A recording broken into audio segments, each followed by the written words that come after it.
Over the course of the fight against Sukuna, Yuji has gone from a good sorcerer to among the best. But if I'm being honest, I think he still has a lot more room to grow, and a lot of other fans seem to agree with me, as many are calling him the strongest sorcerer of the next era. But I don't think I agree with this statement. Sure, he has a lot of potential, but is it really enough to surpass sorcerers like Yuta and Megumi? I'm not so sure. So today, I want to delve into Yuji's abilities to see where his max potential lies, and then determine if he will actually be the strongest sorcerer of the next era.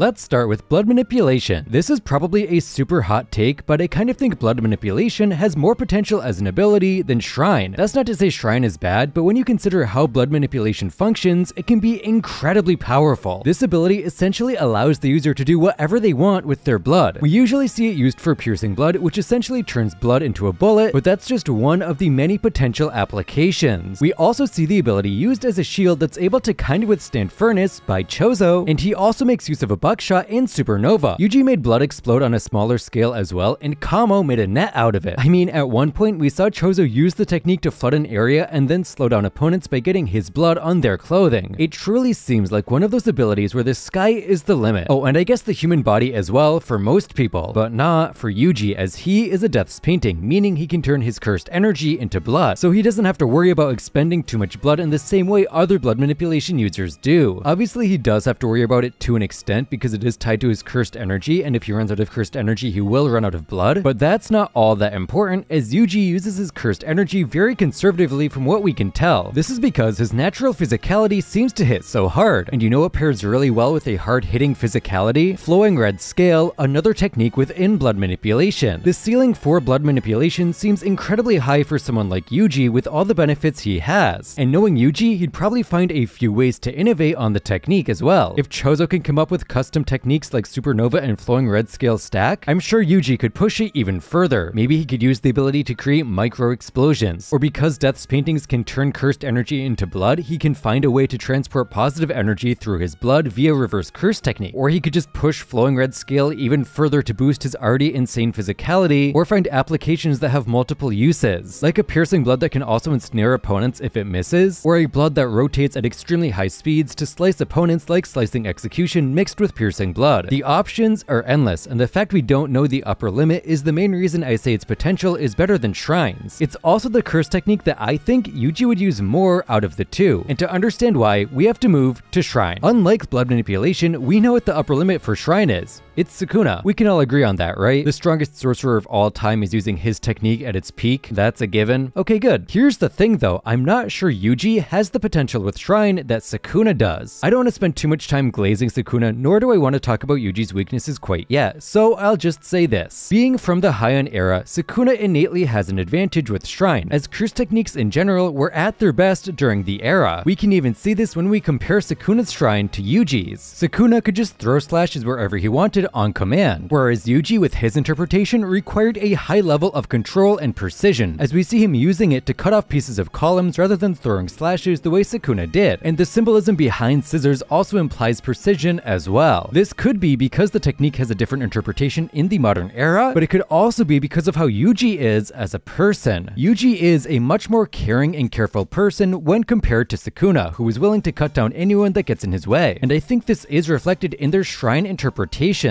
Yuji is much more deliberate with it and cognizant of how using Shrine affects the landscape and those around him, and as a result, the technique does not have the same destructive power in his hands that it does in Sukuna's, meaning his potential with the technique is kind of limited. I also don't think Yuji would like using a technique like this because it has so much potential to do damage to those not involved in the battle, or because it could do too much damage to his opponents. Regardless of the reason, I think it's clear that Yuji's Shrine does not have the same maximum potential as Sukuna's, but that doesn't mean it's bad. Obviously, it's quite good if it was able to deal the final blow to Sukuna, it's just good in a different way. Really, I don't know how much stronger this technique can get for Yuji than it is now, but Yuji could probably still improve on its efficiency, as Sukuna does state the ability can be optimized to be highly efficient in cursed energy. Another aspect of Shrine that is a giant question mark is Furnace, which I think Yuji should be able to learn in theory, but much like Cleave and Dismantle, the interpretation would likely be much more conservative than Sukuna's for the same reasons. Maybe closer to what we saw with it in Shibuya when Sukuna used it on Jogo and it seemed to be pretty limited in scope. Much like the slicing part of Shrine, I think his potential with this technique is quite high. I'm just not sure his good nature would allow him to use a technique this destructive to its fullest extent. These are the two main abilities that Yuji Yuji has gained over the course of this series, but there's still a good amount more that goes into Yuji's full potential, like his ability to strike the soul. Striking the soul might sound like an aspect that's only good against reincarnated sorcerers, but that's not the case. Soul damage is inherently harder to heal than regular damage done to the body, as reverse curse technique is not as effective at healing it as it is physical damage. In the case of Sukuna, soul striking also lowered his cursed energy output, but that was a result of the strikes breaking his connection to Megumi, not an actual effect of soul striking. This is corroborated by the fact no one who was hit by Mahito reported a lower cursed energy output level, and he was obviously even better at striking the soul than Yuji was. What's interesting about Yuji's ability to strike the soul is it seems to be applicable to his curse techniques. We see him use it in his domain when applied to Shrine, which really opens up the possibilities for strength with that technique. This also kind of implies it could be used with blood manipulation too, as that is his other curse technique. But that also assumes he can use techniques with soul damage outside of his domain. It's kind of a big assumption, but I don't think it's out of the question. This could let Yuji do soul damage from a long-ranged attack like Piercing Blood, which would give him a decent advantage the second battle begins. It could also allow him to combine his soul striking with Flowing Red Scale, allowing him to pump out even more damage than usual. Next we have Yuji's domain. If I'm being honest, it's kind of hard to figure out what this thing's max potential is. Not only because we saw so little of it, but because we also don't know the specific process for improving a domain. Is it similar to a curse technique where 80% of its strength is predetermined? Or could refinement allow him to equal domains like Gojo or Kenjaku's? It's really hard to say, but based on what we know, I don't think it's impossible for Yuji to eventually have a domain that is capable of clashing with the best of the best. One thing I do not think is possible for him though is developing a barrierless domain, as this is not a skill Sukuna developed himself, but one he learned from Kenjaku, meaning it's not something etched into Yuji's body in the same way Shrine is. Plus, in the 1,000 years since Sukuna lived, not a single other sorcerer has been able to create a barrierless domain, and even we the reader have no idea how it can be developed, so I think it's kind of out of the question for now. The last aspect of Yuji I want to cover is Yuji's general physical strength. Unlike most other aspects of Yuji which developed later into the series, this one's always been there. Yuji's just always been strong. Even before being a Jujutsu sorcerer, he was a physical monster, and it only becomes more impressive as he gains cursed energy reinforcement. As his cursed energy reinforcement improves, so will his physicality, meaning as he gets better at Jujutsu in general, he will also become even stronger physically. But what I think is even more impressive than his offensive abilities is his defensive tankiness. If there's one thing Yuji has always been good at, it's taking hits. The dude eats black flashes from so many characters. I mean, even when he had no cursed energy against Higuruma, he still took more of a beating than 90% of the cast would have been able to take with cursed energy. He just eats 99% of the attacks thrown his way, and this defense is once again tied to his cursed energy reinforcement, meaning it will also get stronger the stronger he gets. So that's pretty much everything he's got going for him, but it's not all sunshine and rainbows for this pink-haired dude. He's definitely got some stuff holding him back, as unfortunate as that is. I think one of the things holding him back the most is just his cursed energy pool. As far as we know, this aspect of Yuji is wholly ordinary. Like, nothing about it is extraordinary, and there's not really anything he can do about it, as it seems to be an aspect of cursed energy that is preordained. It's just one of the few aspects where he didn't get main character treatment. Really, the best he can do to remedy this is to try and optimize his curse technique by using as little cursed energy as possible, as we already covered, but that's still not as good as just having a large cursed energy pool in the first place, as someone with a large pool can just optimize as well, putting them back in the lead in terms of overall cursed energy. This is unfortunately kind of a big deal, as all the strongest sorcerers in the series have a large cursed energy pool, or in Gojo's case, the 6 eyes, which essentially give him an infinite cursed energy pool. While there are strong sorcerers that don't have huge cursed energy pools, they usually have something else making them strong, like a broken curse technique or 1,000 years of experience. And while Yuji does have a kind of broken technique, it's not Star Rage levels of broken. Another aspect that could hold Yuji back is a lack of direction. For so long, Yuji's goal has been getting all of Sukuna's fingers and getting rid of the King of Curses, and now that's been accomplished. Sure, there's still that one last finger, but it's not like Sukuna's gonna be able to come back from that,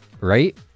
Right? Surely not. This lack of direction or ambition could be a reason that Yuji doesn't attain his full potential. Why try hard to get stronger when his current strength is all it takes? This is a philosophy we saw from a number of sorcerers throughout the series, such as Yuta and Yuki, who could have been even stronger than they were if they just pushed themselves to work harder. And I kind of think Yuji might fall into this category as well. I mean, now that Sukuna and Kenjaku are gone, there's not really any forces that can push the protagonists in general. Just some cursed spirits and maybe some stray Culling Games players are left around, and I doubt they'll be strong enough to force someone like Yuji to grow stronger, especially after everything he's been through. While I do think Yuji is a fairly self-motivated person, some of his most notable growth comes out of desperation rather than out of independent training, so I don't think he would grow as much post-main series. I also think he's reached the point where individual training would yield diminishing results. Like, the amount of time he would have to train now to make the same progress he has made so far is so much more, because he's already made so much progress that there's not that much more to improve. It's similar to speedrunning or esports, where going from top 1000 to top 100 in a game isn't too challenging, but going from top 100 to top 10 is an extremely tasking endeavor. Or like in RuneScape, where getting from level 2 to level 99 takes the same amount of experience as level 1 to level 92. But I guess growth isn't 100% out of the question if he has someone to go against that can push him in the right way. And the final thing holding Yuji back is something we've already talked about a bit: his good nature. It's well known that sorcerers of the modern era are considered soft compared to those of the past due to their reluctance to give up their humanity. We see this prominently in a number of characters such as Yuta, Nanami, Kusakabe, and of course, Yuji. According to sorcerers of the past, this holds modern sorcerers back, as they care too much about those around them and preserving themselves rather than becoming the strongest possible sorcerer they can, and Yuji is no exception. If anything, I feel like he might be the most human character left at the end of the series. I mean, even after everything he went through, he was still willing to let Sukuna live inside him. He never gave up on Megumi, and even when things were looking bad for Nobara, he never stopped caring for her either. Even for someone like Gojo, who most people have a hard time relating to, he still felt close to the teacher and treated him as an equal, even if they weren't. This humanity makes him a great person and an exemplary shonen protagonist. However, it doesn't make him a great sorcerer. He's still good, obviously, but without the ruthlessness of someone like Gojo or Sukuna or Kashimo, he won't be able to attain the same raw strength as the strongest. And Kashimo. Yuji is probably going to end up a special grade at some point in his Jujutsu career, but I doubt he's going to be the strongest sorcerer in the next era like many people predict. Not only does he have a number of aspects slightly holding him back, but there are also a number of other sorcerers in the next era that boast incredible strength. Both Yuta and Megumi have a higher strength ceiling than Yuji, in my opinion, as Yuji can't really meet Yuta's cursed energy pool, which is now the largest in the series since Sukuna is gone, and the 10 Shadows technique is just a broken technique in general. Also, in case you're wondering, no, Megumi has not lost any of his Shikigami thanks to Sukuna losing them. They have separate sets of shadows, which we know because Ajito used Great Serpent, which Megumi lost in like the 3rd episode. Just wanted to mention that in case there's any confusion. There's also Takuba, who's probably still alive, and if so, he's a huge contender to the title of the strongest. But I could be wrong. Maybe I'm underestimating Yuji's willingness to kill, or maybe I'm underestimating the strength of his techniques in general, or maybe it's the strength of his soul punches that I'm misgauging. I mean, I'm obviously not the best at power scaling, I just do it for fun. Either way, being a special grade is impressive no matter what, and he will 100% be in the running for the strongest sorcerer of the next era, even if he doesn't become the de facto strongest. If you made it to the end of this video, please consider subscribing, and thank you for watching as always. If you enjoyed this video, maybe check out this other video on whether or not Gojo can solo the world's military.